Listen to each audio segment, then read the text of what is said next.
Queen Charlotte set to make her Netflix debut in May, and we're getting a new look at the Bridgerton-verse prequel series. But as we celebrate Black History Month, many don't know the history behind the Queen our city is named after. I spoke with some local historians about Queen Charlotte, and it's a history lesson for all of us. Flawless, my dear.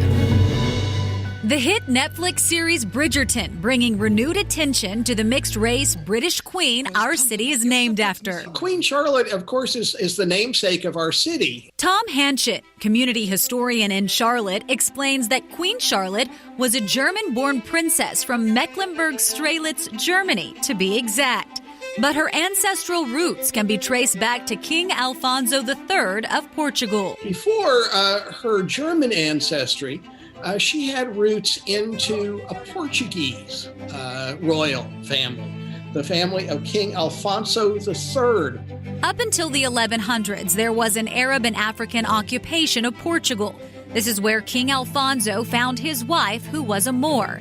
In those times, the word was used to describe people of Arab or African descent.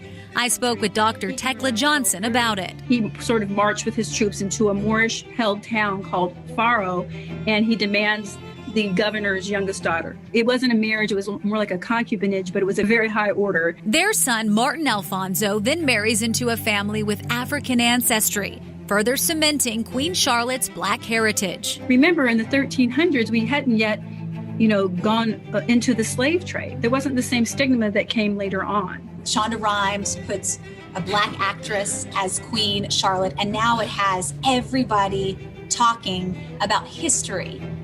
What do you think about that? I think it's great. It causes conversations like this one. Queen Charlotte would go on to marry King George III, the British monarch who lost the Revolution and the colonies. So he marries a teenager. She's 17 years old. This 18th century portrait of Queen Charlotte by Sir Allan Ramsay was used as propaganda in the colonies to win over enslaved blacks to Britain during the Revolutionary War.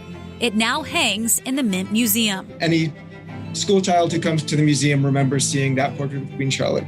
In 2007, artist Ken Apgar was commissioned by the Mint to explore Sir Ramsay's portrait of Queen Charlotte. That sparked a dialogue which led to 6 images and a variety of interpretations of the Queen. Can you talk about what people saw when they saw her portrait? There are phrases like black, white, other on one of them. There's another one that just says immigrant. So as you drive around the Queen City and see Queen Charlotte's statue or her portrait, now you'll know a little more about the fascinating history behind the woman our city is named after. And the 6-episode limited series on Queen Charlotte is set to be released on May 4th on Netflix, so I can't wait to watch it. It's so interesting. I'm glad to see our city leaning more into our history. I mean, if there's one criticism we consistently get, it's that we don't embrace our history. This has never been talked about as much as this conversation right here.